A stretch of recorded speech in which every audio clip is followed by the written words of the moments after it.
એક આંકડો જોયો એ મને બહુ જ આમ સરપ્રાઇઝિંગલી મારા મગજમાં ચોંટી ગયો ને હતું કે 18,000 લોકો એ જો ટ્રીટમેન્ટ તમારી લઈ રહ્યા છે અથવા એમણે લીધી છે તો આટલા બધા કેસ સ્ટડી છે તમારી પાસે, આટલા બધા માણસો જે એમનું અલગ અલગ બેકગ્રાઉન્ડ હશે, એમનું અલગ અલગ બોડી હશે, એને તમે અભ્યાસ કર્યો છે, તો શું બધા માટે કોઈ એક નુસ્ખો હોય છે કે વ્યક્તિએ બદલાઈ જાય છે? કેવી રીતે આ લોકોને સ્લિમ ફિટ કર્યા તમે? ના, વ્યક્તિને જ બદલાય એટલે જ બધા ત્યાં ફેલ થાય છે ને. કોઈ પ્રોડક્ટ ઉપર જતા રહે, કોઈ એક પ્રકારના ડાયટ ઉપર જતા રહે, એવું ના હોય ને. કસ્ટમાઇઝ હોય. અમારા પ્રોગ્રામ પણ કસ્ટમાઇઝ છે.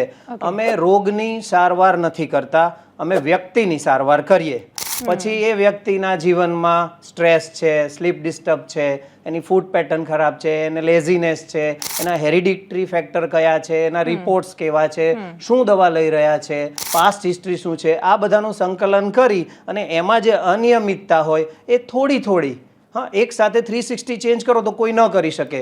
ભાઈ કાચું જ ખાવા માંડો, સલાડ જ ખાવા માંડો, સ્પ્રાઉટ ખાવા માંડો, પનીર શેકીને ખાઈ લો, તો એ ન કરી શકે. એના કરતાં થોડું કરતા જાય ને તો એમને પણ બર્ડન ના થાય. કરી શકે પોતાના બિઝી શેડ્યુલમાં, પણ ઇઝીલી ઇમ્પ્લિમેન્ટ કરી શકે એવા સરળ સૂચન કરીએ. અમારા ત્યાં 25 થી 45 વર્ષના અનુભવી દરેક પેથીના ડોક્ટર્સ છે. 16 જેટલા masters in food and nutrition dietitians છે, ફિઝિયોસ છે, ટ્રેનર્સ છે, ઓલ્ટરનેટિવ ડોક્ટર્સની ટીમ પણ અમારી મજબૂત છે, હોમિયોપેથ, નેચરોપેથ. એટલે જે વ્યક્તિને જે જરૂર છે એ ટાઈમ બિંગ થોડો સપોર્ટ આપીને એમને બેઠા કરી દેવાના. પછી એમને એક લાઈન દોરી આપી દેવાની કે તમે રોજ 45 મિનિટ તમને ગમે છે એવું તમે કરી લો, મેં આગળ કહ્યું એમ. એટલે પછી એ લોકો સારું અત્યારે જીવી રહ્યા છે. દરેક મોટા ભાગના રોગોમાંથી બહાર આવી જેટલું 40, 50, 60 કિલો વજન ઉતારી જાળવી રહ્યા છે.